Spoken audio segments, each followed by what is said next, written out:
오늘 아침 신문 시작합니다.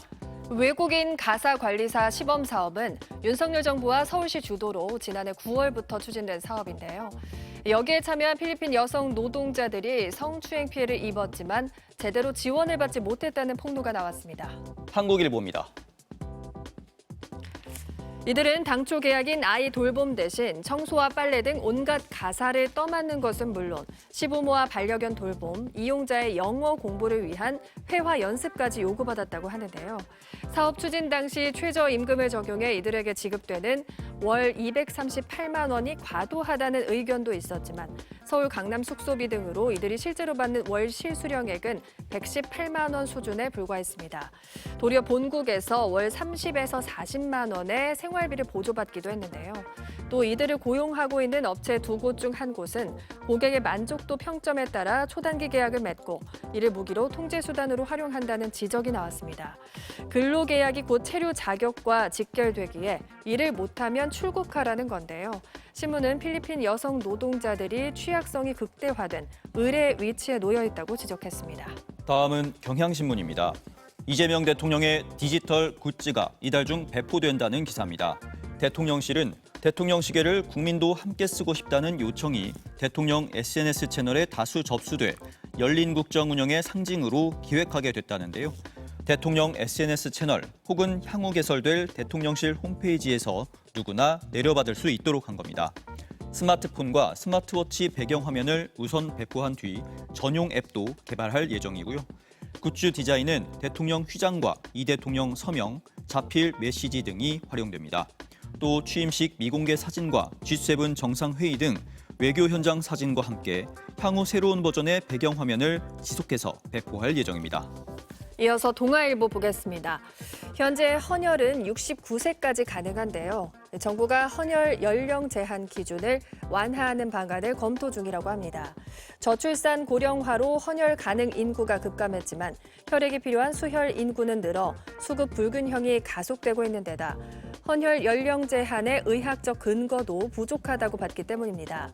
실제 지난해 국내 헌혈 약 285만 건 가운데 12% 정도가 50에서 69세 중장년층이었고요. 헌혈은 한 번 참여해본 사람이 다시 헌혈하는 형태가 많아 고령화가 진행될수록 연령 제한으로 헌혈하지 못하는 사람이 느는 겁니다.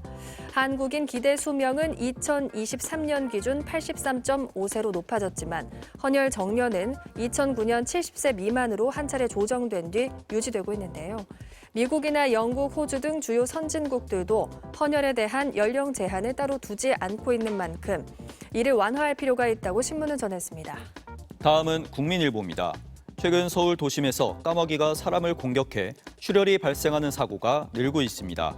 소방재난본부 자료에 따르면 2023년 68건이었던 조류 공격 관련 신고 건수는 지난해 74건으로 증가했고 올해는 지난 5월까지 접수된 신고 건수만 52건에 달합니다. 문제는 까마귀가 사람을 공격할 때 주로 머리 쪽을 공격해 몸집이 작은 어린이들이 크게 다칠 수도 있는데요. 큰부리 까마귀의 경우 도심 출현 비율이 지난 20년간 많게는 80%까지 증가했습니다. 서울 도심 주변에 공원이나 숲이 조성되면서 조류가 콘크리트 구조물과 녹지로 이뤄진 도시에 적응하고 있기 때문으로 분석됩니다.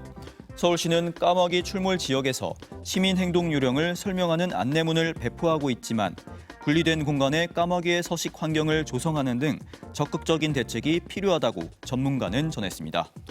끝으로 지역신문 기사 살펴보겠습니다. 경남일보입니다. 국립공원은 산악 지형이 많아 집중호우 시 계곡 수위가 급격히 상승하기 때문에 조기 대피를 위한 시간 확보가 중요한데요.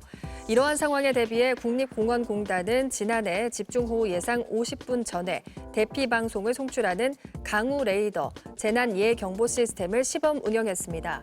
고지대에 설치된 우량계가 지역별 기준 강우량을 초과할 경우 저지대 경보 시설에서 자동으로 대피 안내 방송을 송출하는 방식인데요. 실제 지난해 시간당 최고 40mm의 비가 쏟아진 지리산 4개 야영장에서 안내 방송을 통해 야영객 134명의 조기 퇴영을 이끌기도 했습니다. 이 시스템이 인명사고 예방에 효과적이라고 판단한 국립공원공단은 오늘부터 강우 레이더 재난 예경보 시스템을 가야산, 월악산 등 17개 산악형 국립공원으로 확대 운영하기로 했습니다. 지금까지 오늘 아침 신문이었습니다.